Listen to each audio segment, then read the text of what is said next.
I wonder, let's talk about, what's his name? Landry? Yeah, Landry. He was definitely like a side character, if you will, Matt's bestie. I wonder if Matt and Jamie, maybe something will happen there. Julie. Yeah. Or Landry and Jamie, since he does have the crush. Julie, my God.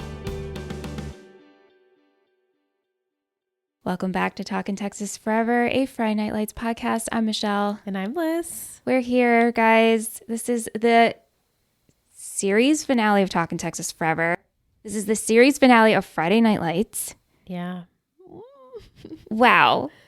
And it feels full circle because I'm wearing my Talkin' Texas Forever shirt that I wore when we discussed the first episode. Yeah. And you're wearing a t-shirt, which I didn't even know we had a t-shirt version. We have a t-shirt version if anyone's interested. This is my husband's, who now shrunk, so it's mine. Yay! And it's not even that loose. Don't you love that? When the boobs take it up, you're like, thanks. Yes, but we're discussing season 5, episode 13, titled Always, written by Jason Katims, directed by Michael Waxman. Original air date February 9th, 2011. The dynamic duo. Let me tell you. So, in this episode, with the decision to close the East Dillon Football program, speculation runs wild on two fronts, with the Lions being able to win state and go out a blaze of glory, and will Coach Taylor agree to return to coach the Dillion Panthers as a super team? Tami's job adds offer conflict in the Taylor home as a new development with Matt and Julie. Meanwhile, Tim Riggins and Tyra talk seriously about their futures, and Luke and Becky clear the air. Yeah. Tons of things happened, and like almost none of what I predicted for future, but like not what I thought I was going to see in this episode. Well, I can't wait to discuss that. I do want to make note, last week I made a disclaimer how when I watched the finale, I watched the shorter version that was on streaming services. I got to witness Michelle's first time, y'all. Yeah, first time watching the full extended, the one that was meant to be watched, which I have some background information on that, which we'll discuss after we go over the summary. Awesome. I want to give a shout out to our listener, Mike, who burned the copy he had of his DVD, sent it to me so I would have it. Also, it is available on Amazon Prime, which we had Betty's Kate confirmed for us. Guys, this was like super confusing. Because if you go to Amazon Prime and you click on the runtime, it says 44 minutes. If you actually click on the episode, it runs for over an hour. That's super confusing. It is. What if you didn't want things spoiled? You wouldn't click on the episode. How would you know? How would you know? So, all of that to say, if it's been a while since you've watched the finale and you think you've only seen it on Netflix and you do have Amazon Prime or you have the DVD, watch the hour version because it's way more emotional. Mm-hmm. Way more emotional than the version I saw. From what you were saying, they take out so many things. Yeah, just little things that kind of would have filled in storyline. I mean, we'll get to it, but they cut the Landry scene. So that's so fucking messed up. Yeah. Because Jesse Plemons, the most fantastic actor, deserved his airtime. Yeah. On streaming. Yeah, they cut the Landry scene, which I don't understand. And then they kept other things in. I was like, I would have edited this episode differently. Same. For the streaming services. Yeah. But anyway, let's get into this episode. Let's start with the Lions. So we open up, and I don't know if you caught it. It's 5 days to state. That's the title. I did not see that. The title sequence. And the team is being asked by all these reporters about, will Coach take the Florida deal? East Dillon's going to be shut down. If the Lions are going to become a super team with the Panthers, and like no one's giving information. No one's having it. We're not into it. They just want to focus on going to state. As they should. And Coach is the one really probably pushing that because he's got so much to think about. Yes. And always, I feel like anytime Coach is with the reporters, he's always like focused on the next game. Like, I'm not going to entertain this. Right. Always. He's always like, no comment. Right. Then we have Jess, who's concerned at this point about the super team. And if Coach does go over to the Panthers, will he take her with her? And then we find out that her dad is opening up a franchise in Dallas. So Ray's Barbecue is taking over, and she will in fact be moving to Dallas with her brothers, which you were like blown away by this. Do you want to express your thoughts on this? Well, Jess was a huge part of this show, for me at least.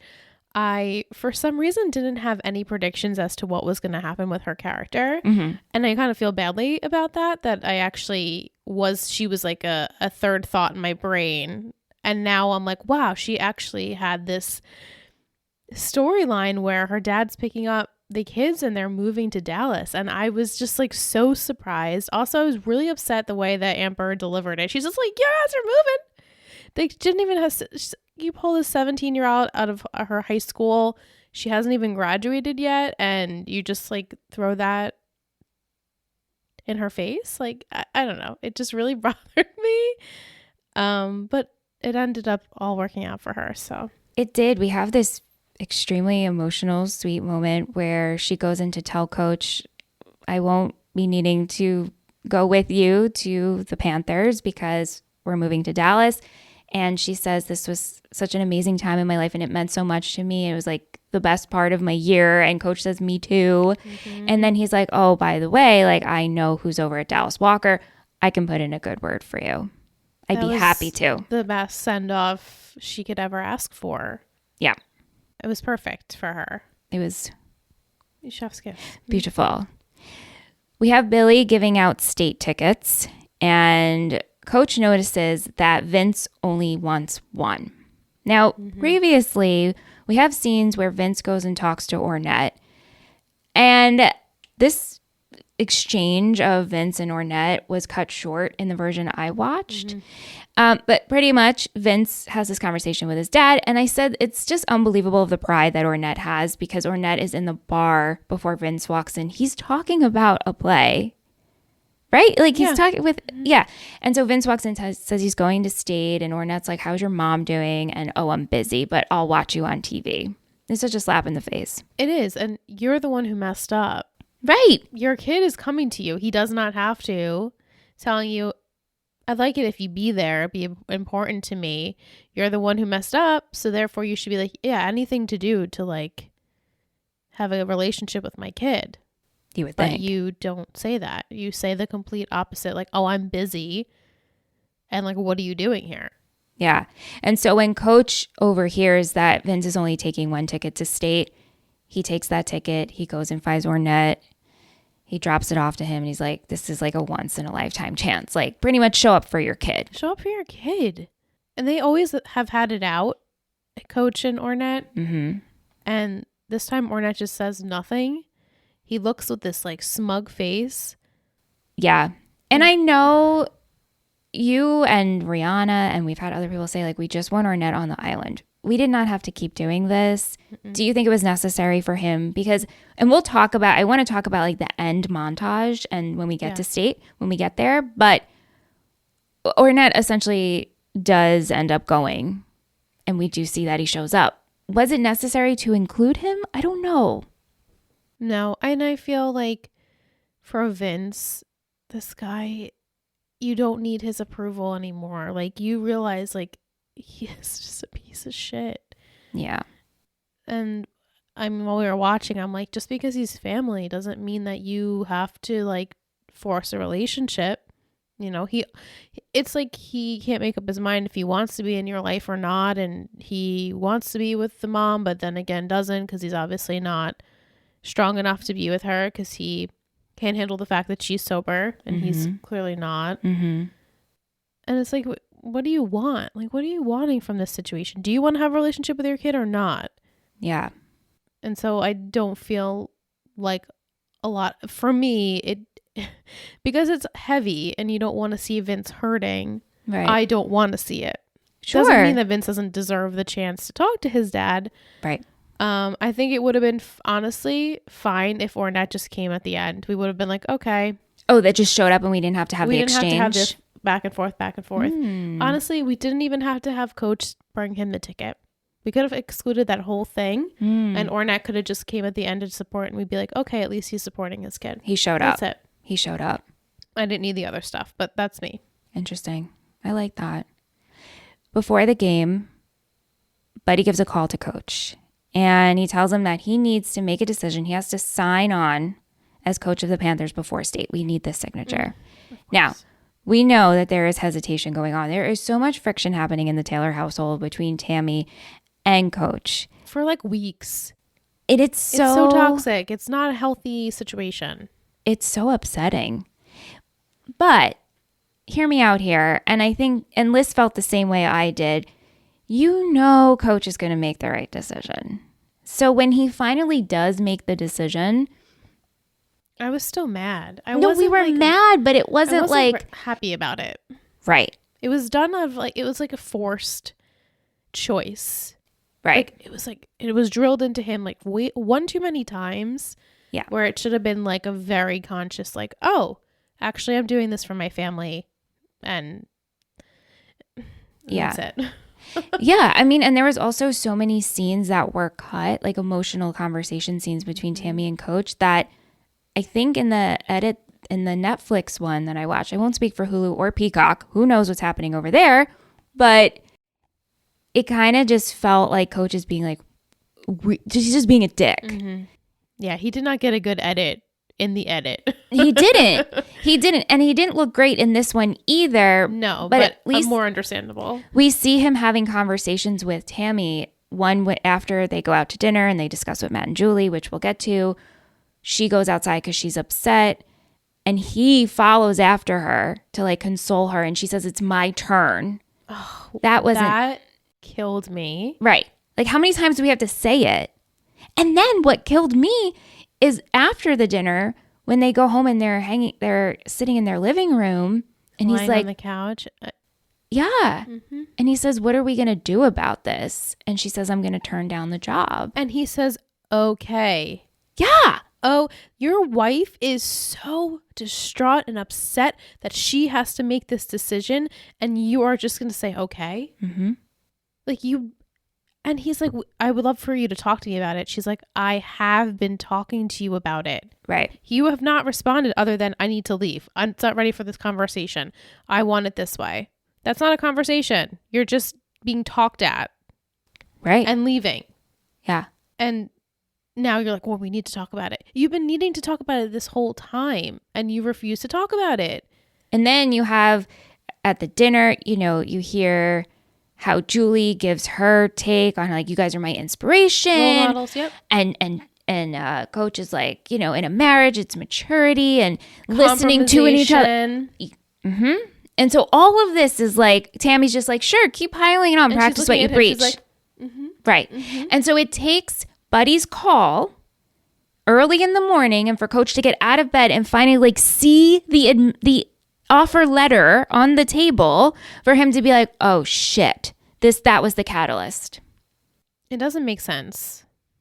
I don't know if it's seeing is believing. I guess. Just like Santa Claus. I guess right? Maybe he's like, "Oh, maybe it's not as serious as I thought it." Like he thought it was less serious than it actually is. Maybe for some reason he built it up in his head like, "Oh, they sort of offered her the job." Not like but it's just, it really gets me because she has stated multiple times, "I really want to take this job. Mm-hmm. I really want this job. Mm-hmm. I want it. It's my turn." How many times does a wife have to say that to her partner for them to listen? Yeah. And again, he's so caught up in state, in the budget. I know. It's all bad timing. It's all bad, right? It's all bad. It's all bad. But, that's life. It's not perfect. Yeah.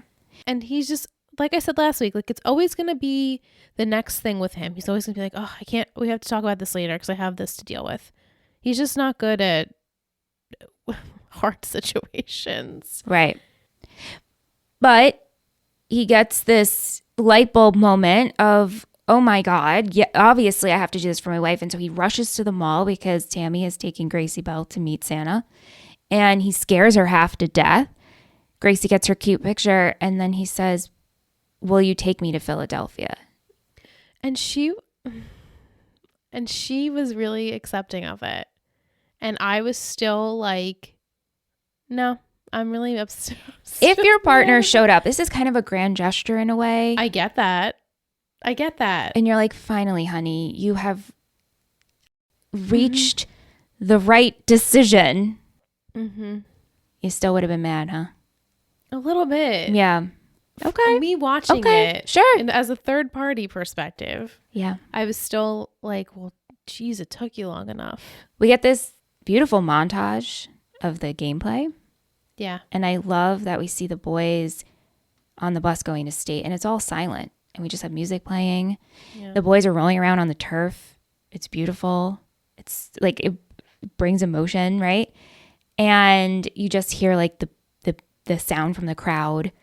And then coach gives his speech. And I don't know what it is about prayer and sports. Like, I am not really a religious person. I have my own relationship with a higher being. Mm-hmm. But like, for some reason, when it comes to sports and prayers, it's very serious. It always makes me cry. I'm just like, all of a sudden, I'm like, yes, please, like, let us play a good game. Yeah. And they go out and they play, and it comes down to a very, very close game. And then finally, like, we get the announcer. We hear it. What did you think of this choice of not having, like, constant sound and gameplay, and it's just silent? I liked it. I feel like it went on a little too long. Did you think when the pass was thrown, and we have... That also went on way too long. It was a little corn cheese. It was, because it was like we needed to include every character that came to the game. Right. Like, everybody's watching this pass. With their smiles and, like, right, hopes and dreams. And, like, I think we could have done that if we had less of the prior gameplay. Yeah. You know? Yeah. Like, if we wanted to do the slow-mo with no, just like crowd noises, not really hearing much. Yeah. It would have been more impactful to do that last part. Right. Than to do so much of it and then have the announcer. We could have just done like, in the Panthers, it's like 21-27. Lions. Right. Yeah. 21-27. You know, it's anyone's game. And like, you see Vince do the pass and like, right. Like a typical sports movie type thing. A typical Friday Night Lights episode. Right. But also not, because I feel like they haven't really done that like cliche ever. Unless I'm forgetting. Oh, I'm sorry. I'm saying like we had to have gameplay because this is a Friday Night Lights episode. Oh, no, absolutely. You're talking about the actual pass, the slow-mo pass. I apologize. Got it. Yeah. Like yeah. I feel like it makes sense for a finale. Yeah. Yeah. You know, in the Friday Night Lights movie, I predict that will happen. You know what I mean? Yeah. Yeah. Absolutely. So I liked seeing the gameplay a little bit. I felt like it was important for the Lions to have their actual moment. And then they leave you on a cliffhanger, essentially. Like, did they win or not? And we find out they do. They do. Yeah. Before we get to 8 months later. Julie. Matt is home. And he shows up to the Taylors and he's all flustered. He can't even get the name out. Is Julie home? Julie? Is she there? And same old Matt. They go to the Alamo Freeze. And because there's history there. There is history there, which I love. I love that we get to see the Alamo Freeze in the finale. Yeah. We love it so much. We saw a lot of Dillion in the finale. They showed like almost every important thing, except for Applebee's. I know. Did they not get sponsored by Applebee's? And they couldn't show them. That's such a great question. I bet if Buddy's Grill didn't exist, we would have had a thing at Applebee's. We would have hung out at Applebee's. Yeah. Also, we love the song, the bop, the Christmas song. That's Christmas in Texas. Loved it. I loved all the music choices. It was very folky good in this episode. It was good and holiday-ish. So this was like kind of a I told you it was like had holiday. It did. It was a good Christmas episode. Right. Anyway, so they go to Alamo Freeze. And Matt proposes. He wants to be with her forever. Chicago was perfect. He proposes with grandma's ring. Julie says yes.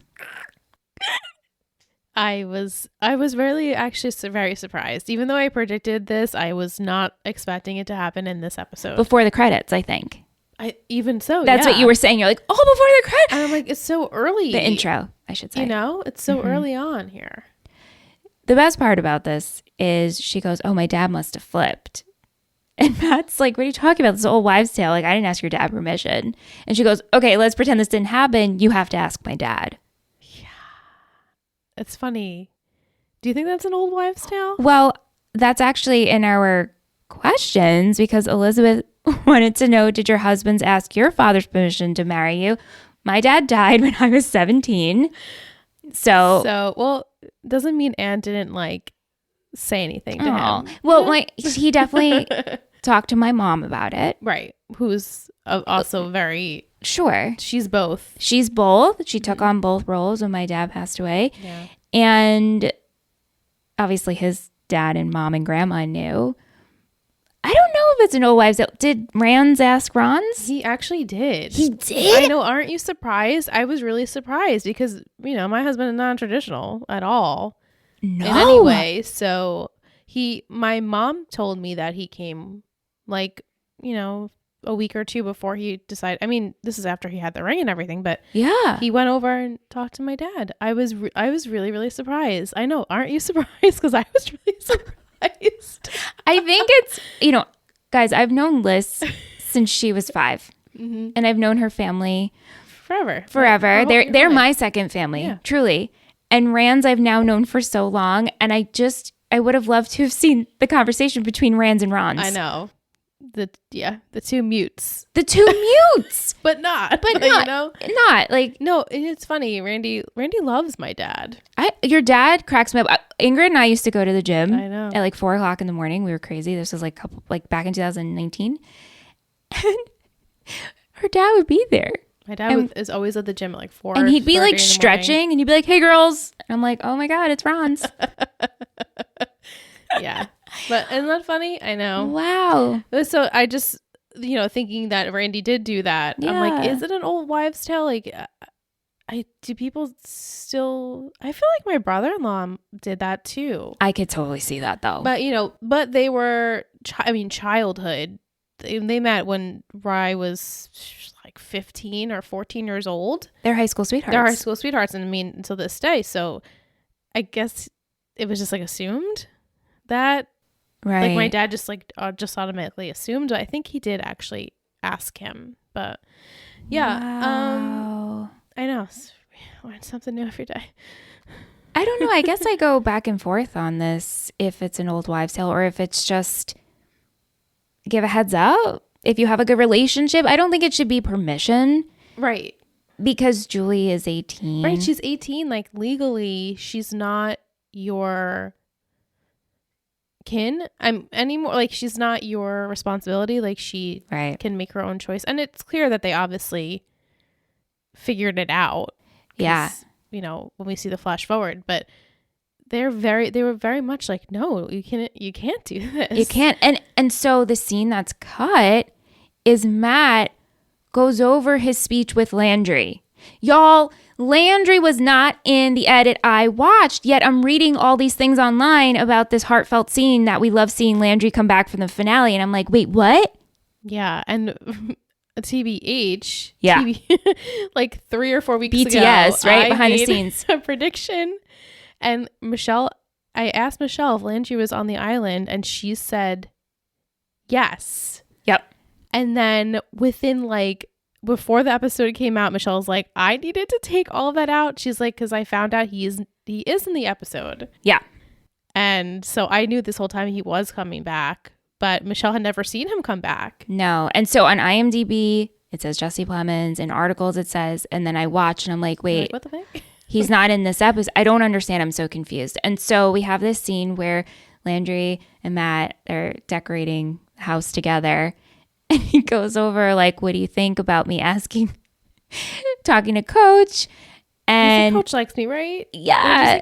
Yeah. He's like, what? You're one of his favorites. And Landry says something really just make me feel nostalgic of it wasn't until a couple of years ago we were trying to figure out how to talk to Julie Taylor. I know. Ugh. That made me emotional. It was so perfect. And Matt's just yeah, you're right. It's been... We've had so much growth. Yeah. And Landry says, just don't say you work in an art gallery. Coach is not going to be happy with that's your main stream of income. So we got some comedic moments with Landry. Mm-hmm. I'm just so glad I got to see him. Same. And for you, who's been asking and loves Landry so much. I know. Yeah. They had me sweating, y'all. I love him so I love him so much, and I felt come on, we had everyone else. Right. pretty much come back or make their like final send off to the show and not him. And I was like, that's not right. That's not for right. him, who really was there from the beginning. Yeah. Went all this way through with Julie. They were the same age. So we got to see them really progress all through high school. And then you're not going to have this like nice ending for him. Yeah.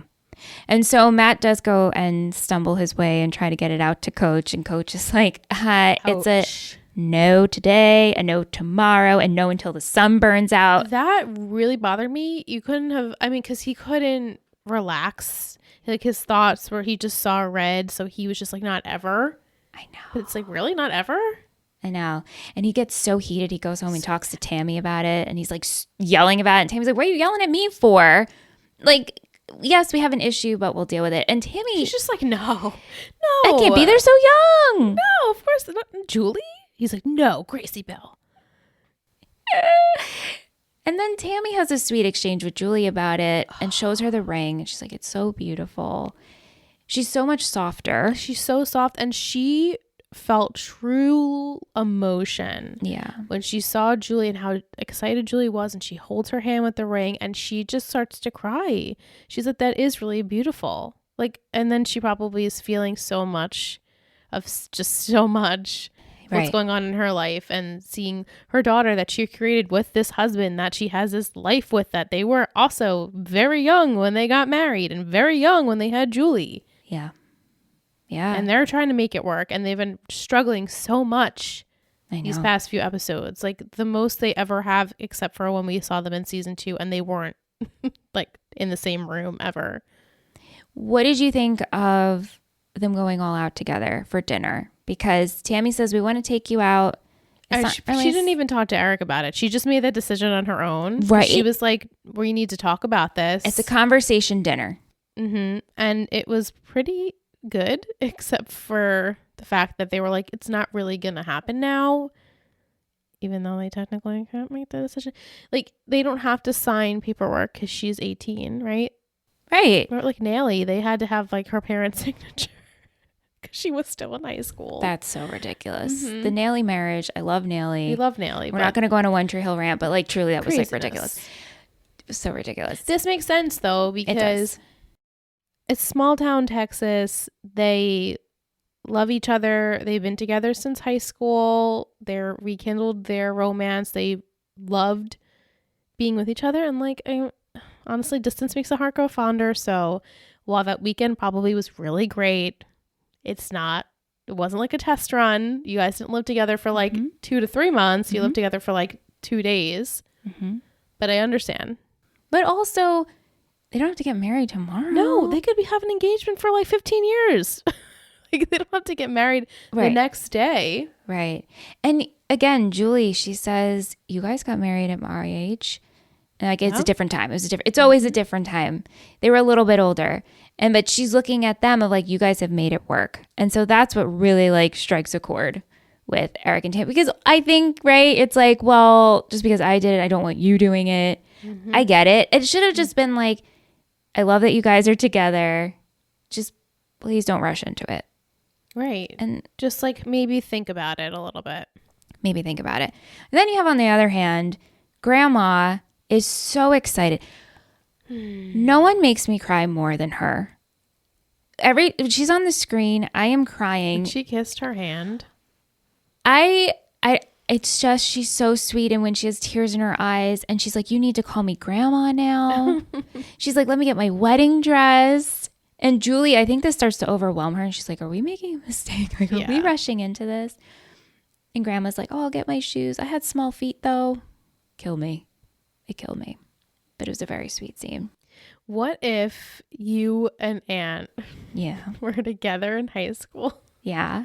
And when he went away to Chicago, and you were Julie, and he proposed, would you have said yes? Like, no, like if you were together for like 4 years, but you were like your brain's not even developed really yet. Well, here's a thought. Matt proposes to Julie. He's 19. Aunt and I got together when he was 19 and I was 20. Yeah. So while we didn't propose, we've been together for that long. Mm-hmm. That's true. And we knew, like deep down, we very knew. early on, yeah. And then he proposed at 23, 22. He was so young. Aunt So knew. young. Aunt was like, and I was the one who was like, oh, I know, but I'm afraid. Of course. Yeah. Tim is feeling better. He sure is. We were swooning. Tim was the timmiest of Tim So in this episode. hard this episode. Mm-hmm. Mm-hmm. He's still upset a little bit at Billy for not caring for his truck, but he takes Stevie out for the day, which I love. Tim and a baby. Tim and baby is the ultimate Tim. Tim and a baby. Baby on hip. Baby on hip, beer in a hand. Tim. Thank you so much. We will take it. But he goes to the Colette's and for Stevie to visit Angela. But everyone knows that they banged. Raw dogged it. Why did we have to use that term? Well, I hope you put a little sleeve on it. Sure. But also, like, that doesn't surprise me for Billy to say that. Cause no. But, like, the fact Billy's that gross. everyone knows. That is weird, It's yeah. weird. It's weird. It is weird. Yeah. But it's very... It's very Colette Riggins, though. It is. You know? It They're very is. close. Right. And as they say, it's incest. I'm like, it's not incest. It's not incest. But when we're at the Colette's, it's very cold. It's very cold exchange between Tyra and Tim. Yeah, I think she doesn't want to get into it. She's just like, hi. It's not really cold. She's just like, I'm going to do this for now. We can get into this later. Right. And so they talk about how they're going to go to Buddy's and how Seven's in town, which I love that he called him Seven. And they're going to celebrate the engagement of Matt and Julie. Did she invite him? It was weird. He works there. Oh, true. Duh. Right. Because I was like, he kind of just was like, I'll be there. I'm like, nobody invited you, but okay. He works there. So he's going to hook them up with free drinks. Gotcha. There we go. And I love seeing the four of them. Loved it. I wish there was more of them, but it's fine. It was fun to see them all together. We haven't seen them together in so long. I know. So long. And they're drinking and celebrating. And Matt and Julie are like, thanks so much for like being happy about it. You guys are like the only ones. Pretty much, yeah. And Tyra's like, this is so crazy. And you could just tell like Tim is happy again because he has like a spark in him. Mm-hmm. He's experiencing family. Mm-hmm. We have friendship. Oh, look at this. My dream can be a reality. Right? Because very close. All Tim wants is just like land, house, family, love. And it's very close to it. And it's just so interesting to me because Matt and Julie, they get up to dance. And then he says to Tyra, what do you say? Which you never say no to Tim Riggins. You never say no. But Tyra says, I'm not getting into this. I have my own dreams. And he says like, I don't. But later on he says he does. But it reminded me so much of what he said with Lila. Mm-hmm. Like, I will follow you. Yeah. Like, I just need. He needs the push. Right. He needs the push. Tyra's very pushy. Right. Not equally as pushy as Lila, honestly. Yes. But also, like, I need to do me. And I love that. And so we have this Tim. And he's like, I know. And he respects it just like he respected Lila. He always respected Lila. You have to go off and do your thing. And she did. And it hurt. Mm-hmm. But he understood. Mm-hmm. And ultimately, they couldn't make it work because I guess he wasn't ready to find himself like Lila found herself. Right. And now the jail time did help him. Yeah. And so Tim and Tyra, they go to the land and they have some beers and they exchange their dreams. She says, I want to get into politics, not like Sarah Palin politics, but like Mrs. T, which I love, like how much that Tami had an influence on her. And he says, I have dreams too. And then she says, I've been in love with you since I was 5 years old. So there you go. There's the answer to your question. Mic drop. I didn't know that. Did you? Did anyone? Did Tim? I think he didn't think much of it. Until now. When he realizes like, oh, Tyra Colette, you've always been there. Like, it's always been you. Like, it's like latent. Like, you've always been there. It's actually you. Mm-hmm. I was obsessed with it. I don't know about anyone else. this is what I said to Michelle. I'm like, this is exactly what I've been waiting to feel for Tim. Like, this is home to him. Like, him and Tyra just make sense. And I know they haven't been together in years. Since season 1. Yeah. But it just feels almost like kismet, like they found each other again. And I mean, obviously they don't show you what happens between them, but I think he said, like, if our paths, I hope our paths like come together again. Was that not the best send-off ever? Yeah. Of like, I hope our dreams can merge one day. Beautiful. That's exactly what you want Tim Riggins to say to you. And also, mind you, the scene is shot. There's no music. No. It's just the dialogue. And their beautiful faces. And the beautiful sun. light. Oh my God. It's perfection. And they're on his land where he's like, I'm going to build a house right where we're sitting. And I'm not going to ever do anything illegal and I'm again. Not ever again. Like, you can count on that. Like, I won't. It's all we wanted. Right? We just needed Tim to come to this realization that this is enough. This can be enough for you. Yeah. It was really perfection. That was probably my favorite scene out of the whole episode. Same. The other thing that to me was like a little morsel of perfection was when he runs into Becky outside the convenience store with Stevie, and they have this exchange, and she says, I did the whole high school thing. You were right. AKA Luke. Right. She's, because he was like, yeah, you don't know anything yet. Right. And you need a high school boyfriend, right? You need a high school crush. And she goes, I'm over my crush, AKA you. Thank goodness. It's just it's very sweet and innocent to say it like that. Like, I'm over you. I'm over you. Can we be friends? And he goes, we're family. And this crushed me. Beyond. I was so happy to hear those words come out of his mouth. It was really important for her and for him to note it, like to just recognize that they are family. Yeah. And his whole family became her family. So that's another thing they cut, right? Like I can't believe that. We do see that Becky goes back to live at home. And we see that in what I watched. But what we didn't see was her and Becky having the conversation Mindy and Becky having the conversation about it. The whole laundry scene of like, doing Tim's laundry. And then Billy and Mindy dropping Becky off. And Mindy crying. And Becky being like, we're sisters and thanks Billy for everything. Why did we cut this? Why? This is so emotional. They hate us. They just wanted to get in, I guess, what they needed to get in. Yeah, we leave the Ornette thing. Whatever. Right? Whatever. That to me was pretty perfect. Me too. That was pretty great. I'm glad that Becky gets to reunite with her mom. I guess. Whatever. She makes up with Luke. Luke comes. He loves her. He loves her forever and wants to be with her. And he brings her a teddy bear. And flowers. And of course her mom's like, ooh, he's cute. He's sweet. Right. Just don't get her pregnant again. Guys. Come on.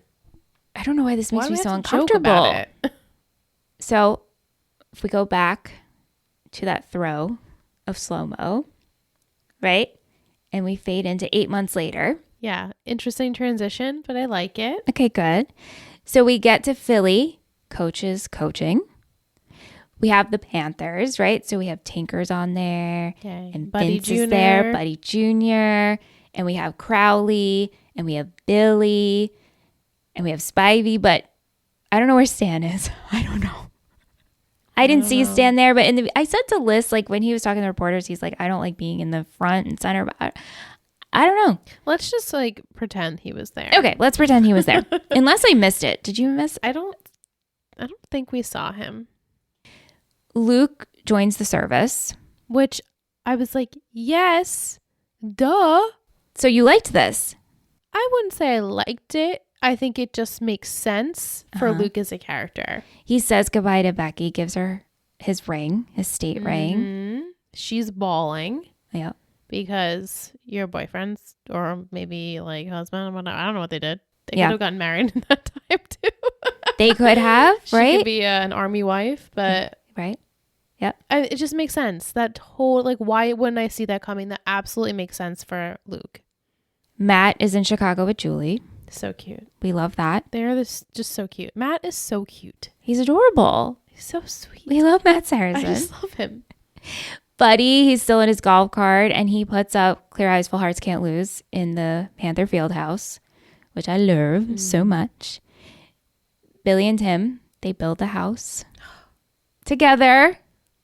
Texas forever. Texas forever. And then we get our final scene. And, well, before that, we did have Jess, right? Jess with her team. Look like she's like calling some like plays or something. Right? She's coaching, it seems, assisting. And we do see Tami like walking around the campus. Coach is giving a speech to his team, his new team. And he's like, you got to show up to practice tomorrow morning, 5:45. And then he goes to say Clear Eyes, Full Hearts. And it's silent. What are you talking about, dude? And he says, we got to work on that. Yeah. And then you're like, is this just a coach thing? I thought this was a Panther thing. A Panther thing. But then he brought it over to the Lions. Mm-hmm. So it's just a coach thing. Right. Yeah. But our final scene is Tami comes to get Coach and says, let's go home. And so they walk off the field and the lights go out. Very sentimental and special. It's beautiful. I love it. Yeah.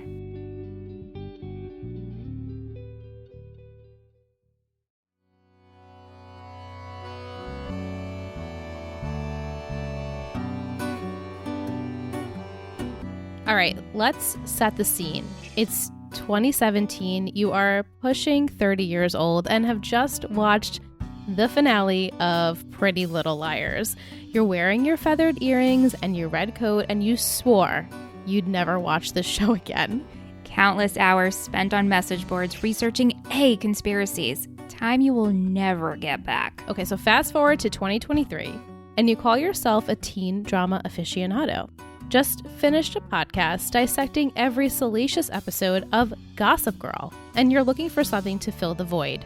Your listeners begged you for years, yes, years, to cover Pretty Little Liars on your podcast network, and for once, you're considering it. Hell, you're geared to do it, making you, well, a liar. Liars.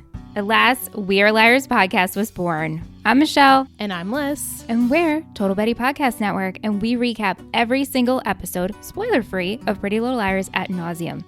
Every exaggerated gasp, inappropriate relationship, and altogether fantasy this show holds. Listen every Wednesday to We Are Liars as I, Liz, the veteran, and Michelle Newbie talk spoiler-free about the wildness that is Pretty Little Liars. Available wherever you get your podcasts.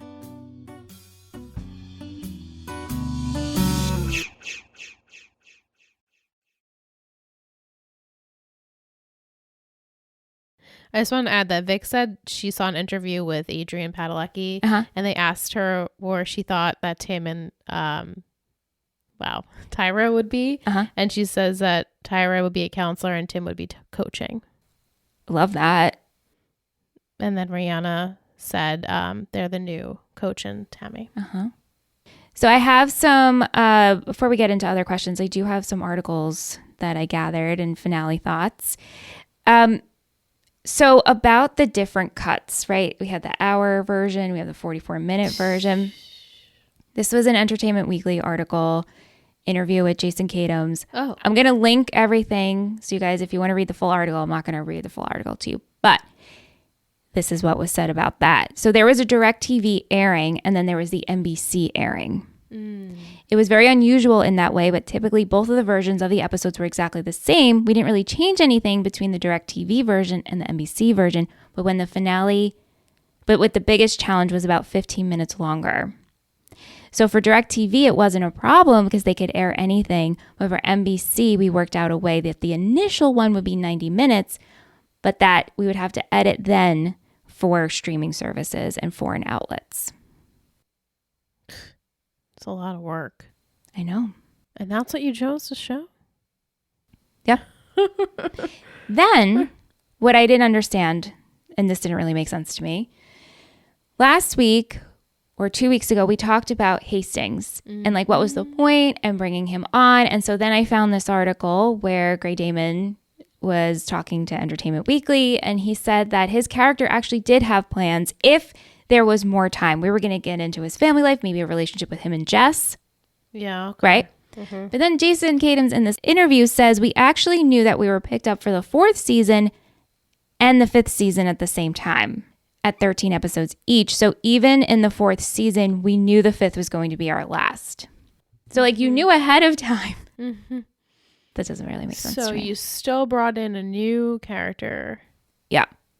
And then in an Uproxx article with Alan Sepinwall, we do talk about Stan, and we do talk about like bringing Tyra back. So you guys can read all about that. It was just more if we had more time to explore that, and Stan being gay. Yeah. That whole storyline, right? If we had more time. I know they only get 13 episodes. They only had 13 episodes. And by the time they outlined different plot points and what they wanted to get in. Also, when Alan was looking at the time for publicity photos, and I don't know, you might see this now. There are different versions of photos floating around with the Tim and Billy scene. There was 4 versions of this talked about. That scene was either going to be Tim by himself, Tim with Tyra, Tim with Jason. Oh, no. And then ultimately they landed on Tim and Billy. So Scott Porter wanted to be a part of that moment. It wasn't that he was cut out. It was something that they shot for an alternate ending. So they actually did shoot this. He was there. That breaks me. It's Why couldn't they let all 3 of them be together? I know. And he said it's a good example of having an embarrassment of riches in terms of your cast and your story. We knew the final image was going to be Tim on his land. The question of who is he going to be with? At one point it was Tyra. We shot the possibility of it being with Jason, but we felt that we had to come back to what was most right and most honest, and we felt it was the 2 brothers after what we've seen them go through. Okay, I'm happy with the decision. Ultimately, it would have been great if it was the trio there. Just saying. The fact that they shot with Scott Porter because he wanted to be a part of it. He wanted to be a part of the finale. Yeah, and so he wasn't even shown. I'm going to link those 3 articles if you guys want to read more about the finale. Thank you, Vic. She sent in the TV Line article. But interesting stuff to read. So Lisa, she says, she was also a newbie. Yes, she was. Did anyone else see Luke going into the military? I could have seen that for Matt if he wanted to follow in his father's footsteps, but it felt random for me to have Luke go. And then Rihanna says she, who was a newbie, but she knew some things. She knew about Luke joining the army. Oh. And she knew about the potential for Alaska. Oh. So you stated this makes sense for you. It does. Like, I didn't know I needed to hear it, but when I saw it, I was like, yes, actually. Yeah. But like, was it my path for him? No. But that makes sense for Luke to choose that. Yeah. Or like maybe also feel a little pressure to choose that. Yeah. Like time ticking kind of thing. Or like, his parents seem kind of traditional in that way. So maybe they're like, if you're not playing football, you better do something good. Right. Right. Will needs to know a final buddy update. Where are we at with him at the end of this series? I am a little bit above neutral, leaning to the good side of Buddy. Okay, good. Yeah, he made a good last impression. When he calls Coach, it's so early, and he's like, Buddy Jr.'s staying permanently. Yeah. El Permanente. There you go. That's what he said. And Coach is like, why are you calling me this early? Buddy is Buddy. I understand why all of you, including Anne, are like, oh, I love Buddy for who he is. I love Buddy for who he is. But he's not like my person. He's a King of the Hill character. Exactly. Exactly. Everybody wants to know, were you satisfied with the finale? What you would have changed? You talked a little bit through our summary what you would have liked. Kate says what would have made it perfect for me is if we saw Landry and Tyra interact, and if we saw Billy and Mindy's twins as part of the montage. Yeah, I was surprised we didn't do that, but we didn't do enough time. We only did 8 months, so she's probably... Oh. Well, so then she probably would have already had the babies. But okay. Well, were you satisfied? I I was satisfied. I feel like I said earlier, like I need to probably watch it again to like feel completely absorbed with everything that I just watched after like spending like a year and a half. It'll be 2 years, I think, in November. Anyway. Yeah. Yes, I was happy with it. It's hard to say what you would change or what you know, how you would write it differently. It is what it is. It wasn't as like, while it was super emotional, it wasn't that like gut-wrenching, sad, like, at least not this time around for me. Maybe if I watch it again, like I said, I feel like it would be a little bit different for me. What surprised you the most? I was really, really surprised we spent so much time with Matt and Julie in this engagement. Other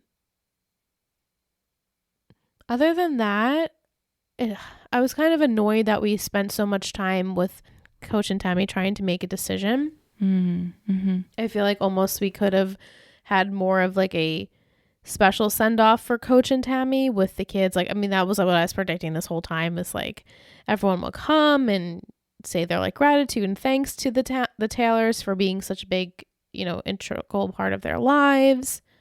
And, you know, Julie, like all of them would come out and just like say their respects to them. That was what I predicted. And I was very surprised at what I saw in a good way. Like, you know, I don't think there was anything that needed to be changed. If it did, I think I already said it. And right. while I would love to have seen Jason, so that would be my person that I would like to see in the finale. So if you had to replace one person in the finale with the return of an OG Ornette for Get Jason, out. I agree. I absolutely agree with that. Yeah, Ornette. Sorry, Ornette. Yeah. If you had to name the super team, would you have kept the name Panthers or changed the name by combining Panthers and Lions? Lionathers, Pantheons. They probably should have given them a different name. Or come up with a new name. Yeah, but it's always been the Panthers. I know, it always has been. And yeah, I don't know. It makes sense to keep Panthers. It does honestly. make sense, but I feel like if you're trying to start fresh, like new regime, I don't know, maybe you could have changed it. Yeah. So that everyone felt equal. Yeah. Kate and Mike, and we had some others, which I thought was very interesting that they submitted this question. Not including PLL, but including Riverdale, how would you rank the finale of the Betty shows? Okay, hold on.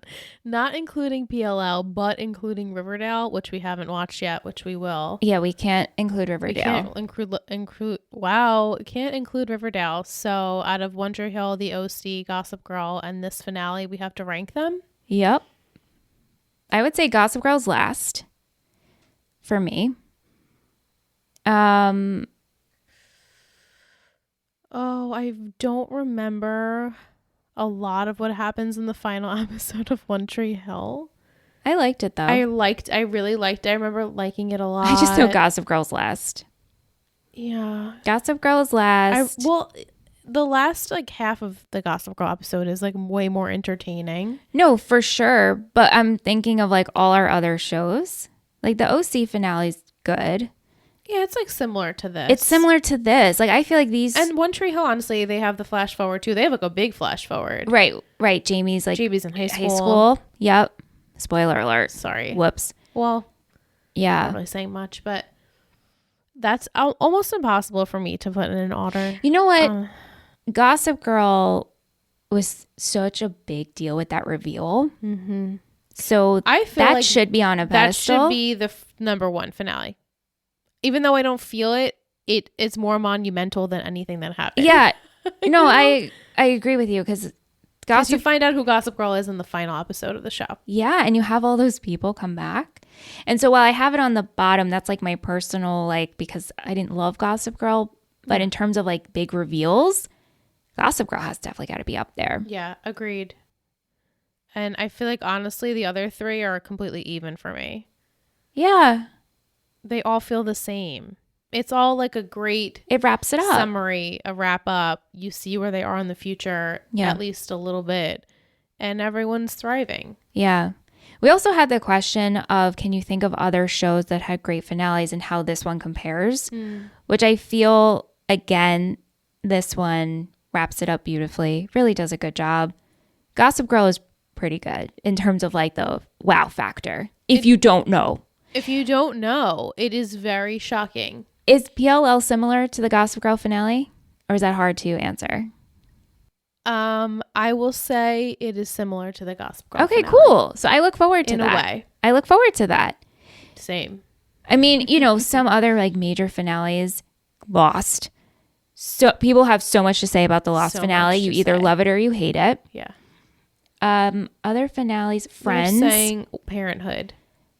Yes, Parenthood. Friends, I mean, is emotional. Friends is for so many reasons, Friends is an emotional finale.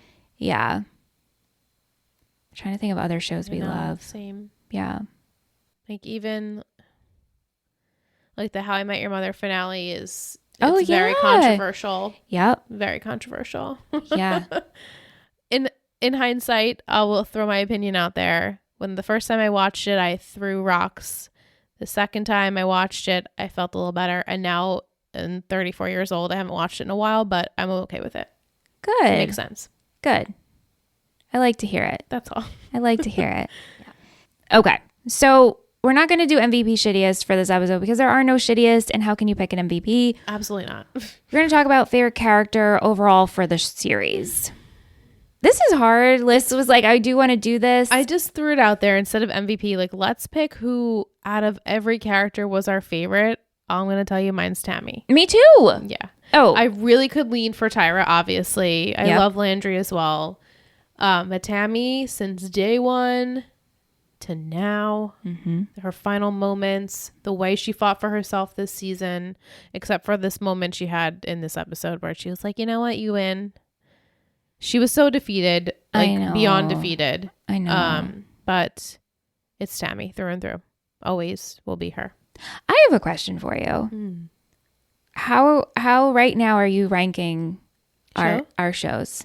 Our teen dramas. Now that you've watched, and you could throw Pretty Little Liars in there. Yeah, that might change, but you've seen that. You have now seen, all 5 of our shows. I want to know the ranking. There's a part of me that wants to go quite literally in order. Really? Just for the purposes of like nostalgia and like life and just how everything played out. Like I kind of just enjoyed the ride that we were on from start to obviously until to finish. But I want you to take out podcasting about them. I know. I wanted you to take out like enjoyment level of characters you love the most, storyline you love the most, like a show you would rewatch. It's hard for me as a podcaster to rank the shows that we so completely dive deep into every week, like pull apart. Like there's every single character on every single show, you end up like, you know, they're your babies and you love them, and each show has its own kind of like personality. But you have to have favorites. Know, like that's insane to me. It's hard for me as a mother to pick a favorite. I could pick a favorite. I know your favorite. Yours is an obvious favorite. But my ranking, like to me, is yours the OC, Friday Night Lights, One Tree Hill, Gossip Girl? Yes, and then we'll work in Pretty Little Liars. This show was so different, so refreshing. Yeah. Every single character, every single week, like every single week I was like, no, can we actually watch the next episode? Like I really wanted to continue. It was really hard for me to stop. And there was nothing crazy about it. It was just life and kids and family and pretty much perfect. I mean, minus the whole season 2 debacle, we know. I know. Like other than that, this show is pretty perfect. Yeah. And for me, who has little patience and likes to complete things and has like that fear of missing out, like having 13 episodes like really was very achievable for me. Yeah. You know, each season having like less and less, I was like, oh, this is so comforting to know like I am so close to finishing this, but also sad. Right. So it only makes sense for me. Like I'd be a hypocrite to say that this wouldn't, like that this has to be my favorite. Yeah. Do you know what I mean? Of course. Because it's different. That's what I like to hear. I want like a definitive answer. Liz is giving the politically correct, like if she's doing a press conference, like our kid, they're actual kids. It's just we love them all. Hard, like we love them all. It's hard to take podcasting out of the show because when you're podcasting about a show, it's a chore, and it doesn't feel like a chore all the time. But when you have to sit down and actually take notes and watch an episode 3 times, and like, it's not enjoyable after that. But when you look at it as a whole, you're like, oh man, that's such a great show. Or I can't wait to get to this part in the episode. Or I can't wait for Michelle to see this scene. Like, that part's great. Yeah. So it's hard. But if I had to go, all right, I will give you my final. And this could always change. It could be different in 5 minutes. But I guess I would have to say it's Friday Night Lights. It's One Tree Hill. It's the OC. It's Gossip Girl. Okay. That makes sense. Yeah. And I agree with you. Like, it is a lot of work to watch a show and take the notes and get the questions and get the behind the scenes. But this one felt like less work? Less work in the sense where I never didn't look forward to watching it. And if I had to watch it 3 times, it was a joy. It's so good. This is so special. Friday Night Lights is just a really beautiful show, like you said, and I'm so glad we got to do it together, and I loved watching with you every week and discussing it, and I loved how much you finally got to experience Tim Riggins. I was just gonna say that, like, I can't imagine a world where can you pick a crush? Can you pick your number one crush of our teen dramas? Tim Riggins.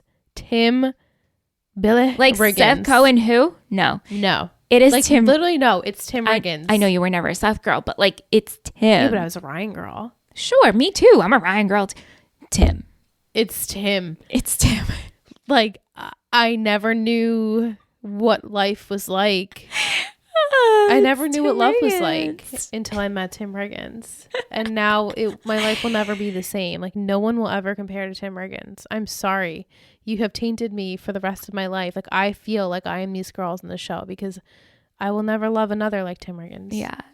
And I just love that now you know, because I remember saying, like, Tim Riggins. I know. You're like, Taylor Kitsch. As like, Tim Riggins. Yeah. I was like, oh yeah, Taylor Kitsch. Like, didn't think anything of it.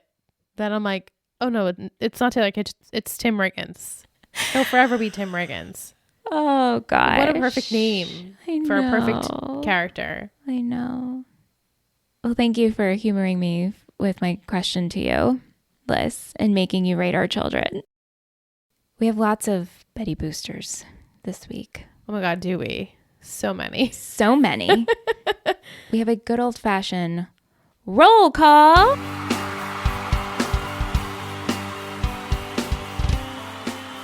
Booster of the week. You're a total booster. Roll call. Roll call. Thank you, Michelle. Roll call. Elizabeth, Brandon, Gwen, Cambria, Natalie, Jessica, Blake, Taylor, Kimberly, Tara, Janelle, Kathleen, Evan, Kiana, Scott, Molly, Kate, Christopher, Keely, Britt, Debbie, Stefania, Katie, Kimberly, Ashley, Angelina, Ashley, William, Lisa, Kiralee, Jacqueline, Michael, Jillian, Chloe, Daphne, Tevin, Victoria, Rihanna, Shanna, Ryan, Jessica, Teresa, Tish, and Allie. Wow. Thank y'all. Thank you. You guys are our boosters. Boosters, you're the Lions, you're the Bettys. You're everything. You're the all. You're everything to us. You're our producers, essentially, because you got the moolah. Yeah. Thank you guys so much for your support. We so appreciate it. We do have a Lion of the Week. We sure do. So our Apple Podcast review is from MuseCheck with the 18. Oh my gosh. 18 and over. Yes, thank you. Emoji. I've listened to every single podcast Liz and Michelle have ever put out. This podcast is amazing. They have different segments, and I am fond of Will's Poetry Corner, as we are. That they truly care about their listeners. They take their time to answer questions in detail. I like when it's followed by a personal story. Every podcast episode can turn my day around. Listen to them and see for yourself. They will have you laughing along with them. Also, check out Tree Hill Talk, Let's Talk OC, 3 Gossip Girls, and their newest podcast, We Are Liars. You will not be disappointed. I can't wait to hear what they podcast about next, but I am definitely sure I will be listening. Thank you so much. Now that's an example of a perfect review. Perfect. Yeah. A+. Thank you so much. 5 stars. That means so 10, but 5 much. stars. Yes. Thank you. Okay, now is it time for Will's? It is. Let's do it. Okay. Here we go. Last one. Home. No, I didn't even start that yet. Actually hurt. Oh, I'm gonna cry a little bit. Yeah. Home could mean home games, home team, but really it means where these boys and men feel most comfortable. Their home is football field. The Taylors find a new home in Philly when Coach finally relents and realizes that Tami and Gracie are his home now and wherever they may be. Matt and Julie make a new home, just like Tami and Coach, at ages 19 and 18. Vince and Jess are at a home in new situations, but wherever all of our characters ended up, at the end of the series, they all took home the championship ring. Clear eyes, full hearts, can't lose. Can't lose. Oh, thank you so much. I can't believe that's it. I cannot believe that's it. What the fuck? The fuck is right? Every time we finish a show, it never absorb it. Never. I'm going to take a picture right now of us talking. This is me absorbing it. I know. You look back at memories and you're like, oh, right. And you know what? It's like we have all these capsules because we have our audio recording. We have our video recording.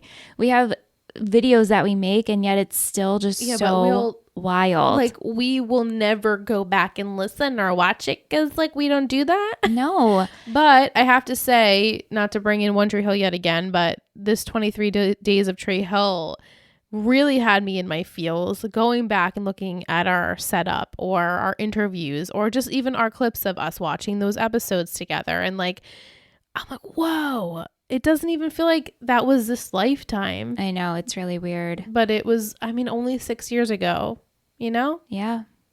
Just each year that goes by. I know, if you're not sure what we're talking about, we covered 23 days of One Tree Hill because it's the 20th anniversary this month. 20 years. And so if you're interested in that, you can listen to Trail Talk, or you can follow us on our social Total Betty Podcast Network on Instagram, and you can see all of the footage from the archives. And they're fuzzy. They're fuzzy. And also we have new Tree Hill Talk episodes with Ingrid, which was a lot of fun. And merch. So definitely check that out if you're a Tree Hill talker, One Tree Hill fan. Thank you guys so much for listening every week. Thank you. If you just found us, please reach out. Even if you find us in like 3 months, please reach out. I love when people from the, like, when we finish a show and then they reach out. We still have people reach out and be like, I just found your OC podcast. One Tree Hill podcast. It means so much. Like, you know, put in some gushy words. I don't have them anymore. We're gushed out. But that's how it feels. Yeah. We will have one more bonus episode. Next week, we're going to be discussing Friday Night Lights, the movie, with my movie friends counterpart, Seth. It's a movie friends crossover. I know. If you listen to We Are Liars, then you're very familiar with Seth. And I hope you listen to Movie Friends because Seth is the greatest guest ever, by the way. You should listen to everything he does. You really should. And like support your girl too over on Movie Friends. Yeah. So come back next week for Friday Night Lights, the movie. But this is a wrap on season 5.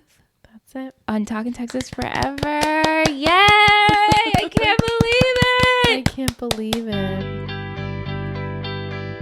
Thank you so much for listening to Talking Texas Forever, a Friday Night Lights podcast. You can email us at talkingtexasforever@gmail.com. If you're interested in seeing what we do with this show and all of our others, head over to Instagram at Total Betty Podcast Network. This has been a Total Betty podcast, produced and edited by Michelle Rubenstein and Alyssa Tenio, music by Anthony Vacora.